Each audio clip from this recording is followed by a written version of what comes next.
Gente, hoje a gente vai falar sobre essa ideia de que a gente tem que tentar controlar as coisas que a gente sente, tentar conter as coisas que a gente sente ou que a gente pensa, autocontrole, né?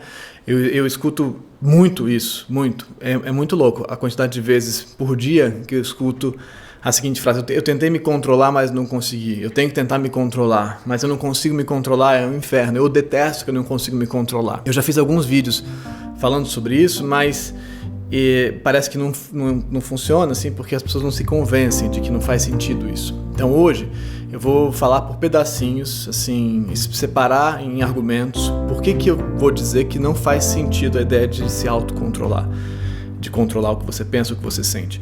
Eu vou botar aí na tela, aqui a sequência do vídeo com os momentinhos, e tá na descrição também. Então se você quiser ver depois, pular, voltar e tal, tá na descrição. E tudo que eu disser também hoje, todo vídeo que eu citar, toda coisa vai estar na descrição também, tá bom? E aí então vamos com calma, eu vou tentar passar por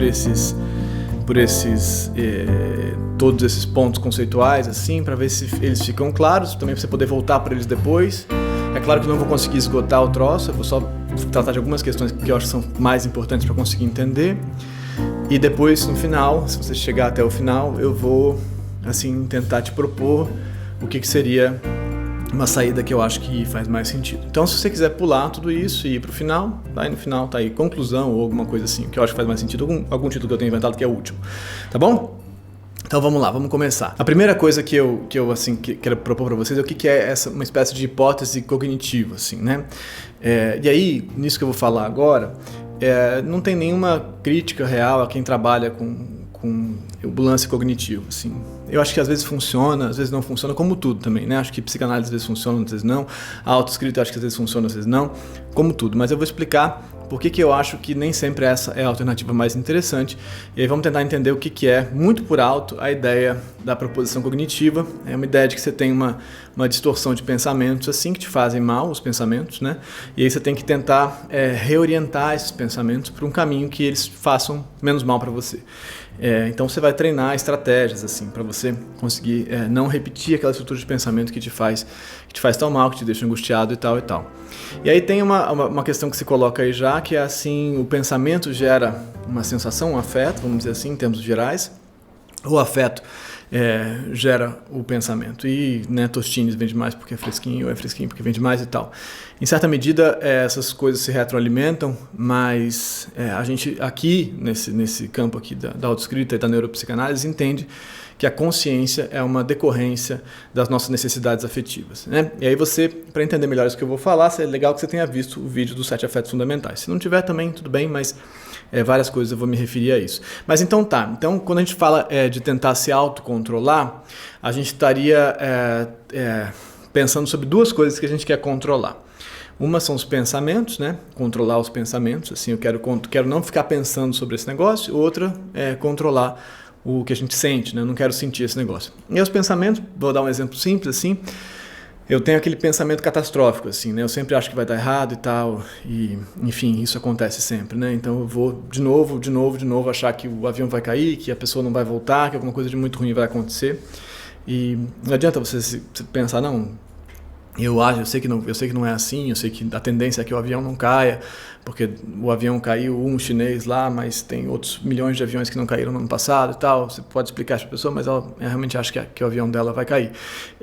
Enfim, dando um exemplo, né? Eu falo de avião muito porque eu tenho medo de avião, então eu uso esse exemplo várias vezes. Outra coisa que a gente, então, seria um pensamento, né? E do outro lado, a gente teria os afetos, vamos dizer assim, em termos bem gerais. Então eu sinto uma raiva que eu não poderia sentir, eu sinto um tesão que eu não poderia sentir, por exemplo. São os dois exemplos mais clássicos, não só, mas esses dois são assim mais frequentes. Eu sinto um desejo que eu tenho que reprimir ou uma raiva que eu tenho que reprimir. Beleza, então a gente estaria falando dessas duas coisas, né? No fundo, aqui a gente vai tentar entender que essas duas coisas, no final das contas, são modalidades que são quase sempre entrelaçadas dos nossos afetos, das nossas manifestações afetivas, né? Então, nesse sentido, não tem como você tentar conter esse pensamento, reorganizar esse pensamento aqui, do avião cair ou da catástrofe, qualquer que seja a catástrofe, ele vai embora, ele vai encontrar outra pessoa, enfim, o que seja o seu pensamento intrusivo, qualquer que seja ele é consequência de um afeto. Então, essas duas coisas que a gente separou aqui, como que eu sinto e tal, elas na prática elas vêm juntas, assim, elas acontecem juntas, né? Então, quando você tem uma raiva, de modo geral, você tem uma imagem, uma construção de um pensamento, né? Você pensa um negócio. Acontece, mas é mais raro a gente ter...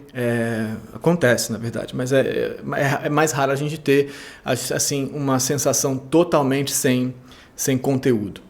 Existem esses casos, a gente vai chegar neles daqui a pouco quando a gente for falar do inconsciente.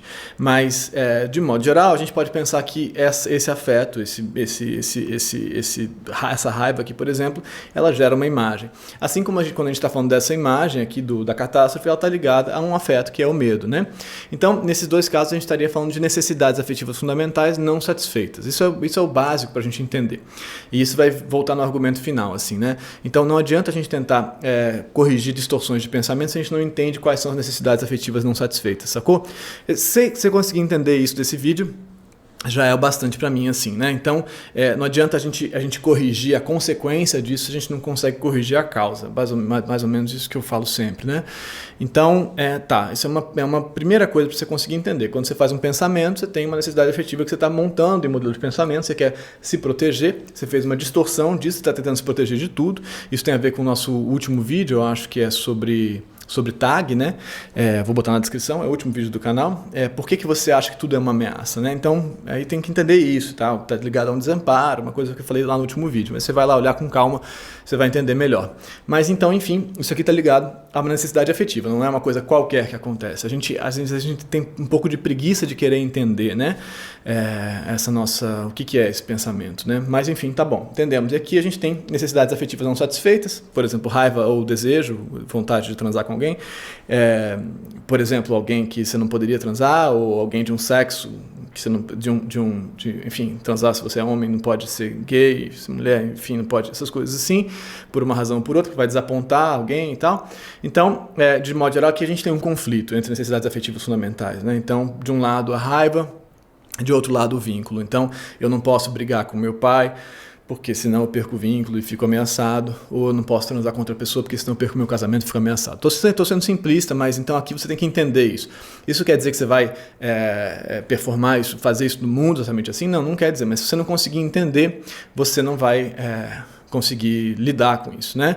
E isso abre para a gente já um segundo ponto que é muito importante, que eu acho que é o problema moral e essa espécie de falácia da moralidade. Que é assim, também escuto com muita frequência isso, assim, cara, eu sou uma pessoa horrível porque eu penso isso, olha que coisa tosca que eu penso, olha que coisa horrível que eu penso, olha que tosco que eu sou. Então, além desse pensamento que se monta, porque ele se monta porque tem uma necessidade afetiva que se orienta para algum objeto, tipo, tenho vontade de transar com X pessoa, ou tenho vontade de matar X pessoa, tem um julgamento por cima que se coloca, normal, porque a gente vive num campo moral e as nossas estruturas de superego tentam conter os nossos impulsos para que a gente consiga se manter nesse campo civilizatório, assim, né? Nesse código, nesse acordo, né? Então, normal que isso vai acontecer. Mas, então você vai ter que entender que você vai fazer uma crítica moral, mas que você não tem como controlar esse afeto que se montou, porque ele está ligado a uma necessidade afetiva fundamental, e essa você não controla, elas vêm de dentro da gente, né? Ou assim, elas vêm às vezes de fora, às vezes a gente vê alguém passando e fala, queria muito transar com essa pessoa, ou queria muito matar essa pessoa. Bom, enfim, você vê a pessoa ali da raiva e tal. Mas a gente não controla isso acontecer. A gente controla, sim, o que a gente faz, né? A gente consegue controlar o que a gente faz com isso. A gente não consegue controlar essa eclosão, esse motorzinho que acontece. Isso a gente não controla. Simplesmente porque ele é um link que é feito entre um objeto e a sua necessidade afetiva, né? E ele não passa pelo campo racional. Ele não passa aqui por esse lugar aqui da cabeça, que é o lugar que vai orientar as suas escolhas e tal e tal. Aqui você fala, faço ou não faço, é melhor fazer para cá ou para lá. Aí você escolhe o que você faz. Mas então, nesse sentido, isso acaba reduplicando uma situação de problema, né? Que você tem uma coisa que você sente, não tem como não sentir, ela acontece, e porque está ligado à necessidade afetiva fundamental, e você então se critica e se acha terrível, então você, além de tudo, vai se sentir muito mal por aquilo. Então, é isso que eu estou querendo dizer, não adianta você se criticar assim, veja isso 1 milhão de vezes, porque você vai fazer, ou tenta prestar atenção quantas vezes no dia, ou na sua vida, em geral, ao longo da sua vida, quantas vezes você fala esse tipo de frase para você, assim, né? Que pessoa horrível que eu sou, eu não valho nada, nossa, como eu sou tosco, como eu sou bizarro, enfim, o que quer que seja, né? Porque isso gera uma coisa que a gente acaba criticando a nossa própria existência de um jeito muito duro e, por exemplo, exemplos vários, diversos, que eu escuto com muita frequência desse tipo, né? Então, eu tenho um casamento aqui, uma relação, sei lá, e eu me imagino com aquela outra pessoa, né? Eu passo a fantasiar e passo a construir uma vida paralela, ou passo a ter raiva daquela pessoa com quem eu tô, e aí eu penso, eu não posso ter raiva dessa pessoa com quem eu tô, não tá certo, isso não é o amor, né? Eu sou uma pessoa muito escrota de sentir raiva dessa pessoa, então eu tenho que me separar, porque você considerava ali um campo de pureza moral e tal, ou romântica, que não é possível, então você acaba rompendo uma coisa que não precisaria necessariamente romper, porque você não conseguiu integrar esses afetos conflitantes, né, os afetos que põem em risco uma narrativa ideal. Enfim, então tá. A primeira coisa, você não controla nesse sentido, então não adianta se julgar moralmente, porque você não é um ser moral no sentido do que você fantasia, do que você sonha, você é um ser moral no sentido do que você faz, entendeu? Isso é importante, tá bom? Então vamos lá, ponto seguinte. Isso abre aqui uma coisa pra gente, que se você não consegue controlar, você então, como eu disse, está se culpabilizando moralmente, e isso acaba gerando outras situações afetivas em relação aos seus próprios, outras impressões, outros conflitos afetivos em relação a isso que você já está sentindo. Então, por exemplo, você sente medo e você pensa, não posso sentir medo, né? Que covarde que eu sou, né? Como eu sou uma pessoa tosca, covarde, torpe e tal. E aí você então passa a ter raiva de você porque você não consegue controlar o seu medo, né? Então você começa a pensar que você é escravo de si mesmo, seus próprios impulsos, que é uma questão da filosofia super antiga, né? Até que ponto a gente é escravo dos nossos impulsos. Então, aí tem um problema começa a ter raiva de você e está ligado a uma questão de dominância, né? De você se sentir inferior a você mesmo. Então, tem essa entidade que me controla, que são os cavalos do inconsciente, né? Que eu tento conter e não consigo. Quando eu não consigo, eu fico com raiva, me sinto diminuído por essa montanha que se coloca sobre mim. E, a partir daí, eu passo também a ter medo de mim mesmo, né? Então, por exemplo, pânico, né? Que eu tento controlar, não consigo controlar, ou ansiedade. E aí, quando vem de novo, eu cada vez mais tenho medo dessa intrusão que acontece em mim. Então, eu estou, de novo, quando eu tento construir essa falácia do autocontrole, eu tento conter uma coisa que não é possível e eu reduplico, antes no sentido moral e agora no sentido afetivo mesmo, esse sofrimento, entendeu? Então, também não é um bom negócio. E aí a gente começa, falando sobre essa intrusão, começa a pensar num outro ponto, espero que tenha dado para entender até agora, começa a pensar num outro ponto, que é a questão da interocepção e exterocepção. São dois termos para dizer como é que a gente sente, como é que a gente experimenta o que vem de dentro e o que vem de fora, resumindo muito. Para o nosso sistema nervoso, psíquico e tal, tanto que eu sinto na pele quanto que eu sinto por dentro, eu estou sentindo, né? Então, para o meu sistema nervoso, são sensações. Eles têm terminações diferentes em termos de sistema nervoso. Não vou entrar nesses pormenores, assim, tem caminhos diferentes que são feitos, mas no final das contas são inputs que vêm tanto do sistema de esterocepção de fora, quanto de interocepção de dentro. E aí é um problema, porque a gente poderia discutir o que é mais difícil de fugir do que o que, mas eu vou argumentar. É uma discussão mais complexa, mas eu vou argumentar para vocês uma coisa muito simples. É mais fácil fugir do que vem de fora do que vem de dentro. Ao contrário do que a gente acha que a gente tem que conseguir controlar o que vem de dentro, o que vem de dentro é uma sensação externa ao nosso sistema psíquico, ao nosso psiquismo, tanto quanto o que vem de fora do corpo é. O nosso sistema está lendo o nosso corpo como algo de fora em relação a ele, nosso sistema nervoso, entendeu? Então, isso é bastante importante de entender. E, estranhamente, é mais fácil se defender do que vem de fora do que vem de dentro. Porque eu vou dar 2 exemplos bem bobos, assim, né? Vamos dizer, frio na barriga, né? Você sente frio na barriga. Estou sentindo agora frio na barriga. E que eu estou aqui nervoso com esse vídeo que eu estou gravando, por exemplo. E tal, beleza. Ou estou ansioso, então eu sinto frio na barriga, né? Ao mesmo tempo, o ar-condicionado está forte aqui e estou sentindo frio na minha pele.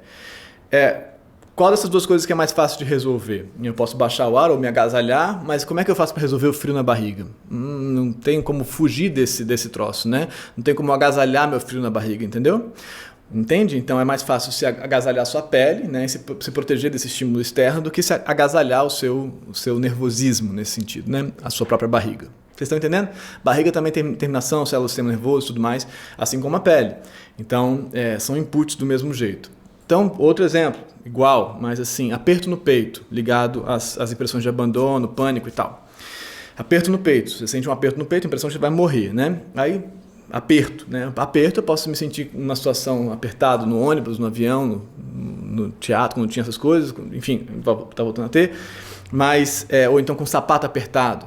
Tem o sapato apertado, o que você faz? Eu tiro o sapato, desaperto isso, né? Então fala, ai que alívio. Como é que você desaperta o peito? Não tem muito como desapertar o peito. Então, ao contrário do que a gente acha, fugir do que vem de dentro é muito mais complicado do que fugir do que vem de fora, em geral. A gente conseguiu então entender essa ideia de que não é, na verdade, mais fácil controlar o que vem de dentro do que o que vem de fora. Muito pelo contrário, em geral. Tá? A gente poderia discutir, derivar esses entendimentos, mas a nossa impressão. E várias vezes essas coisas se juntam, né? Fora e dentro, enfim, uma coisa, um estímulo externo vira uma experiência interna. Então eu recebo um abraço que é externo, isso me faz ficar bem, ou recebo a pessoa, eu ouço a porta batendo e me dá medo, isso me faz, né? Isso faz um círculo mais complexo. Mas vocês entenderem que essa experiência interna é muito difícil de fugir dela. Então, porque você sai do sertão, mas o sertão não sai de dentro de você, nesse sentido de que você vai embora. Mas a coisa te leva, você leva a coisa junto com você. Muito embora a gente possa pensar que se afastar do estímulo que causa elevação de tensão, diminui tensão. Mas isso tem um limite, né? Tem um limite porque o estímulo continua na sua cabeça, você continua pensando sobre aquilo se a necessidade não for satisfeita. Então, você se afasta do campo de abandono, mas você continua se sentindo abandonado porque a necessidade de vínculo não está satisfeita, entendeu? Então, isso não se resolve assim, de maneira tão simples. Isso é uma coisa que eu tento falar para as pessoas muito também e elas tendem a duvidar de mim, dificuldade de acreditar nisso. Então tá, outro ponto que eu acho que a gente conseguiu vencer. E aí eu tinha falado lá atrás sobre quando que, na verdade, afetos estão desconectados de pensamentos, ou pensamentos estão desconectados de afetos, que tinha situações nas quais isso acontece, né? Então vamos para um outro argumento aqui que vai tentar te explicar, enfim, por que não faz sentido você tentar controlar conscientemente, racionalmente o que você está sentindo ou pensando. A gente entende... E aí eu estou usando a perspectiva da neuropsicanálise e não a da psicanálise, sobre consciente e inconsciente. Na neuropsicanálise a gente entende, vamos dizer assim, que existem dois tipos de inconsciente. Eu poderia derivar esse pensamento bastante, mas isso vai ser, acho, suficiente para entender. Um tipo de inconsciente é mais simples e é fundamental para a gente pensar o que a gente vai pensar agora, que é assim, processamento de informação inconsciente, né? Então você está processando uma série de informações de maneira inconsciente, sem você perceber, porque elas não são necessárias para você, porque você consegue resolver, elas não te ameaçam, elas não elevam tensão, elas não lidam com nenhuma necessidade não satisfeita, né, diretamente. Então elas não precisam vir para a consciência. Uma coisa vem para a consciência justamente quando a gente não consegue lidar com ela com formulações padronizadas, assim. Então, quando está no automático, tudo bem, de repente ela vem para a consciência porque falhou a sua previsão, falhou, né? E você começa a se afastar da homeostase. Então, exemplos assim muito simples, assim, bobos, né? Você está servindo um copo d'água. Você consegue servir um copo d'água ao mesmo tempo que você ouve um podcast ou ouve esse vídeo aqui, por exemplo, ou enfim, você consegue fazer isso, essas duas coisas ao mesmo tempo. Você está concentrado aqui, servindo um copo d'água, que é meio automático, porque você mais ou menos já faz aquilo tanto, sabe onde fica o copo, onde fica a água e tal, você enche e tal, aquilo ali vai. Se você vai enchendo o copo assim automaticamente e de repente a água transborda ou então o copo quebra, aí nessa hora você tem uma elevação de tensão e você é obrigado a pensar sobre aquilo. Então vem para a consciência na hora que tem um desvio, um erro de previsão. O erro de previsão é um desvio da homeostase. Não é simplesmente um erro do que está previsto, né? A gente faz hipóteses, ativamente hipóteses sobre a realidade e que vão tentar confirmar as nossas necessidades afetivas fundamentais, não só as afetivas no sentido de emoções, mas todas as nossas necessidades fundamentais, tá? Tem um vídeo aí também sobre isso, vou botar, para você pensar sobre isso com mais calma. Ou eu posso voltar a esse assunto com mais calma porque ele é super importante. Mas a gente faz hipóteses ativamente, a gente vê a realidade com hipóteses, projeção de hipóteses, sacou? E aí quando essas hipóteses falham, você tem um desvio de homeostase, você desvia do seu equilíbrio, E aí você tem que pensar. É nessa hora que sai do inconsciente e vem pro consciente, entendeu? É assim que acontece. Puf, aí muda a chavinha. Então você tem essa coisa aqui que é a memória de trabalho, que é o seu pensamento no sentido prático da coisa, e que na hora que acontece um desvio, aí que você vai pensar. Entendeu? É nessa hora que você vai pensar. Então, é só nesse momento que vira consciente, entendeu? Então, quando tem um desvio homeostático. Então, quando a gente está com um pensamento conscientemente sobre alguma coisa, quer dizer, de modo geral, que existe um desvio homeostático acontecendo ali. Que existe um desvio da sua necessidade, existe alguma necessidade afetiva não satisfeita ali acontecendo. Então não adianta a gente querer corrigir o pensamento, porque ele justamente virou consciente porque existe uma necessidade, um desvio do que seria a previsão do funcional, entendeu? Então não adianta eu querer mudar essa rota sem entender que necessidade é essa. É por isso justamente que virou consciente. Esse é um jeito de entender inconsciente e consciente. Um outro jeito de entender é um processamento de inconsciente no sentido de uma... ao longo do tempo, vamos dizer assim, no sentido da sua estrutura narrativa de vida, ontogenética, da sua existência, né?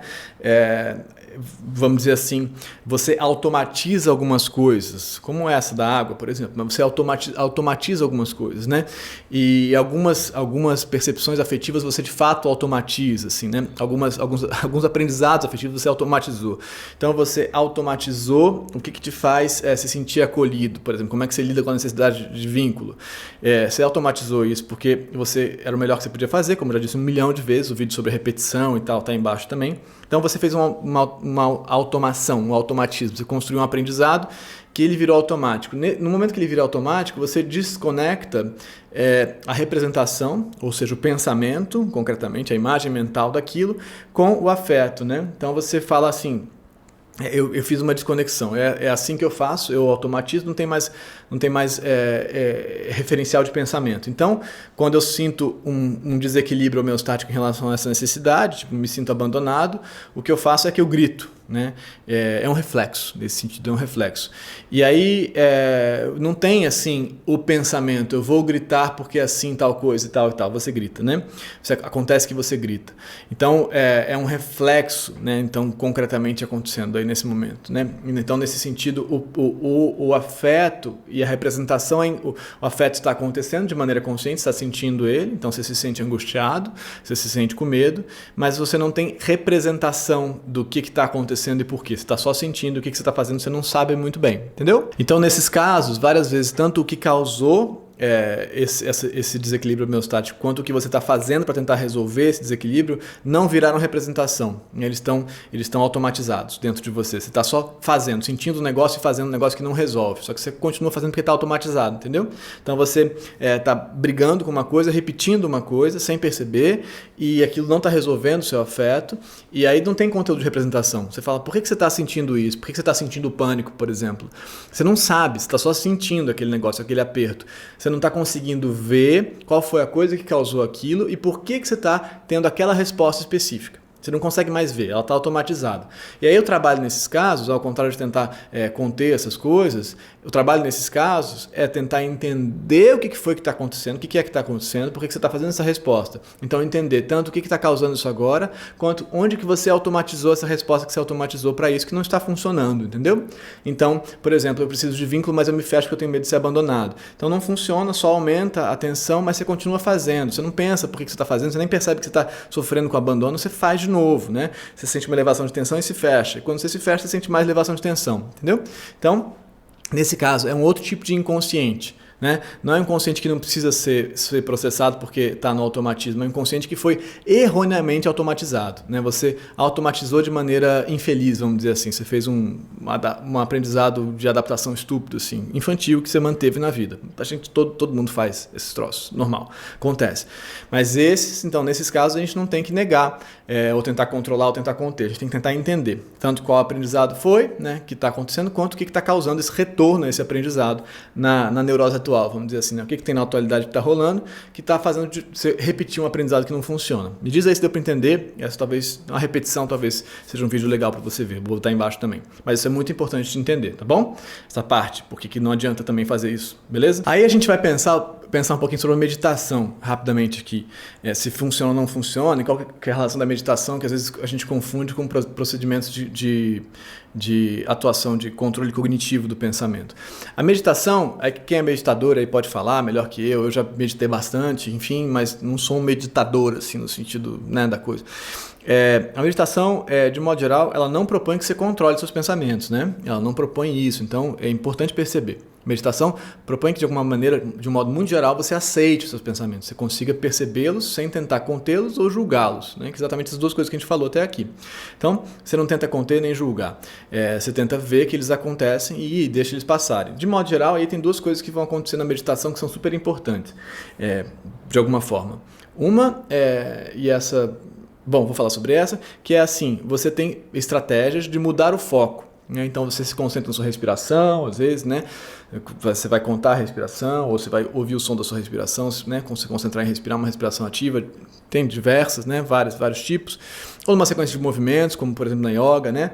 Até você conseguir fazer a shavasana no final ali e tal. Você tem toda essa sequência de movimentos que você vai fazer uma concentração objetiva em alguma coisa que vai te retirar, mudar seu foco de uma coisa. Ou mantra, né? Também, por exemplo, vai fazer aquele mantra vai jogar o seu pensamento nesse trilho, né? Nessa trilha, e isso vai retirar o pensamento desse foco. Então, nesse sentido, tem algumas estratégias cognitivas que são interessantes, tipo se concentrar quando você está tendo uma crise de pânico, se concentrar na sua respiração, por exemplo, crise de ansiedade, respiração, ou contar o espaço, né?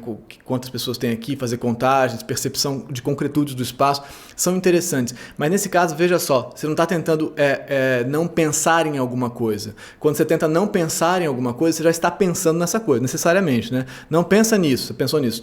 Alguém aí viu Ghostbusters, o original Caça-Fantasmas? Você não pode pensar em nada, senão ele vai tomar a forma disso. Isso é na minha época, né? E aí toma a forma, enfim. Então, não pensar no pensamento não faz sentido, mas o que faz sentido é você reorientar o pensamento para um outro lugar, porque a nossa memória de trabalho ela tem um limite do buffer dela, do coisa assim, da quantidade de dados que ela consegue processar ao mesmo tempo. Algo entre 5 e 7 pedacinhos de dados, né? É bem limitada. Então, quando você começa a pensar em outra coisa, bebê, por exemplo, tem essas estratégias para fazer ele parar de chorar. Você faz estímulos de outras ordens, ele não consegue mais prestar atenção no que estava incomodando ele, no próprio choro e tal, e ele se concentra em outra coisa, ele desvia daquela coisa. Então, é um desvio de foco. Desviar o foco é diferente de te obrigar a não pensar naquilo, percebe? Não dá para entender isso assim? Então, não dá para parar de pensar em alguma coisa, mas dá para pensar em outra coisa. Só que pensar em outra coisa não faz você resolver a sua necessidade afetiva que gerou esse pensamento. Então, isso tem um limite. É legal para as crises, às vezes, você fala, vou pensar nessa outra coisa, mas você tem que conseguir entender o que foi que rolou, senão não vai dar conta, porque se existe aquele pensamento que surgiu para o consciente, você vai ter que tentar entender o que empurrou ele para lá, para o campo do consciente, entendeu? Isso é muito, muito importante assim, de se entender, porque... Enfim, senão não funciona. A meditação tem uma outra coisa que acho fundamental e que isso tem a ver com a conclusão que a gente vai chegar, que ela te ensina que você sobrevive àquilo, né? Então vem uma onda de um pensamento terrível e tal, você não julga, você não tenta conter e você sai do outro lado, né? Isso é uma coisa que eu digo sempre, tanto para pacientes quanto para pessoas na autoescrita assim, que estão no processo. Comigo, você não sabe o que é autoescrita, é um processo de pesquisa que se utiliza dessas ferramentas todas que eu estou falando com práticas de escrita. Tá aí embaixo se você quiser olhar o que é o percurso da autoescrita para você entender como é que funciona aqui nesse canal. A gente faz lives e tenta entender com as práticas da autoescrita como é que a gente lida com essas coisas, né? Mas uma coisa que eu digo sempre tem a ver com isso assim, você tem que conseguir passar por isso, deixar isso passar por você para você passar por isso, entendeu? Deixa passar por você para você passar por isso, para saber que você passa por isso. E aí a gente chega então, começa a chegar nas nossas conclusões, né? Então a meditação tem a ver com isso, né? Que é muito importante. De não tentar conter, de saber que você sobrevive àquilo, né? Então você, na prática, vai treinando uma noção de resiliência, de flexibilidade, de plasticidade, você vai entendendo que você dá conta daquilo, mas não tentando conter. Dá conta sem tentar conter. Não sei, bom, tá? Então tá, as conclusões que a gente pode chegar aqui. como eu estou dizendo, esses pensamentos, eu não sei se deu para entender essa parte bem, assim, que você não consegue, né, escolher quando eles surgem por necessidades afetivas não satisfeitas, e aí o seu pensamento vai montar. O que é o pensamento na prática, né? Assim, pensando pensamento. Pensamento é uma reorganização da sua memória. A sua memória o que é a sua memória? São registros de coisas que satisfizeram e que não satisfizeram suas necessidades afetivas. Então, aquilo era bom, satisfez necessidades afetivas, aquilo era ruim, não satisfez. Então, me aproximar daquilo, me afastar daquilo. Estrito senso, muito simplisticamente, de maneira muito simples, é assim. Bom, ruim, e aí no presente, quando o meu automatismo não resolve, eu pego esse material e tento recombinar para ver se isso que eu tenho serve para o que eu tenho, né, o que está acontecendo comigo na hora. Então, a memória é assim, um material do passado que serve para o futuro ou o presente, né, no sentido de o que vai vir ou o que está acontecendo na hora. Então, essa montagem de memória em termos de pensamento, de recombinação de pensamento, tem por intuito resolver uma necessidade afetiva não satisfeita. Isso é bem importante. Então, para você conseguir enfrentar isso que está se repetindo aí com você, que você tenta controlar, você tem que entender que montagem é essa, que montagem é de medo, né, que está rolando, de necessidade de fugir, que não adianta, se você não conseguir entender essa necessidade, você não vai conseguir chegar a lugar nenhum. Então, você tem que entender que necessidade é essa, que está se montando aí, para que você consiga entender o que fazer com ela, né? Então, de novo, é tipo um bordão meu, se você não entender a causa das coisas, você não consegue achar uma resposta para as coisas, sacou? Então, o que a gente faz? O que a gente vai fazer? Então eu sinto muita raiva, uma raiva, descontrole. Tentar conter a raiva só vai aumentar a raiva, vai te dar raiva de você mesmo por não conseguir parar de ter raiva e medo da raiva que vem nos momentos inoportunos e por aí vai. Você vai se sentir diminuído por você mesmo, dominância também, que é uma outra coisa que a gente fala sempre. Você está se sentindo menor do que o seu próprio impulso, né? Do que os cavalos que levam o seu inconsciente. Então tá. O que você vai fazer? Você não vai poder conter essa raiva. Você tem que reconhecer essa raiva, entender de onde ela vem e aí entender o que você faz com ela. Uma parte muito importante disso é que você consiga comunicar essa raiva para que ela seja menos lida por você como algo absolutamente desviante, né? Então tem a ver com a questão da moralidade que eu tinha dito já antes. Então você consegue comunicar isso a alguém e essa pessoa de alguma forma acolhe isso, você para de achar que a sua raiva vai gerar a sua ruptura de vínculo. Aí você consegue pensar, tá, então tem essa raiva, posso brincar com ela, posso fazer alguma coisa com ela, essa raiva pode virar motor para alguma coisa ou não. A raiva, por exemplo, tesão, né? Então, o que é? Tem aqui, eu posso fazer uma outra coisa, eu vou me masturbar ao invés de me separar ou não? Como é que vai acontecer? Ah, não pode se masturbar porque isso está muito errado. Então, a pornografia e tal. Então, tem todo esse negócio que vai virar um mega problema. Entendo, tá bom, mas vamos pensar, vamos tentar relativizar, fazer uma redução de danos daqui para lá, de lá para cá. Como é que é possível, né? Então, o meu medo, né? Esse medo todo que eu tenho, né? Essa sensação, de novo, o último vídeo sobre a tag, esse medo todo, ele tem a ver com o quê? Ele tem a ver realmente com as coisas todas do mundo? Posso te dizer que nada de errado vai acontecer. Às vezes é difícil de convencer alguém considerando a quantidade de coisa errada que acontece, de coisa ruim. Mas tudo bem. Como é que você vai lidar com isso? Isso está ligado a um desamparo, está ligado a um abandono, está ligado a uma impressão de que você está desprotegido. Então, vamos pensar sobre essa impressão e vamos tentar entendê-la, tentar entender como é que você chega nas situações de desamparo, por que elas eclodem para você e como é que você pode, de alguma maneira, dar contorno para elas. Bom, e aí assim a gente vai conseguindo, no momento da crise, se quiser respirar e pensar e contar, sei lá, fazer o que você quiser fazer, lidar com os concretos, desviar o seu foco, tudo bem, né?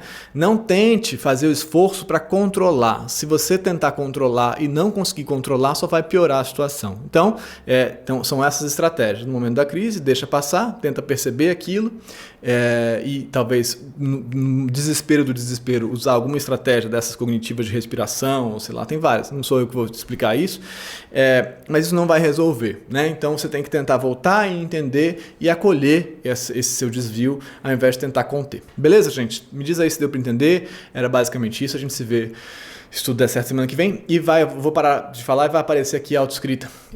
Vai lá ver, porque lá a gente consegue trabalhar com mais clareza sobre essas coisas, mais do que... Não adianta, quer dizer, eu falando é legal e tal, bacana, se você achar legal, mas é legal que você realmente entenda os seus processos para você conseguir ter mais intimidade com eles e conseguir, assim, dialogar melhor com eles por ter mais intimidade com eles, tá bom?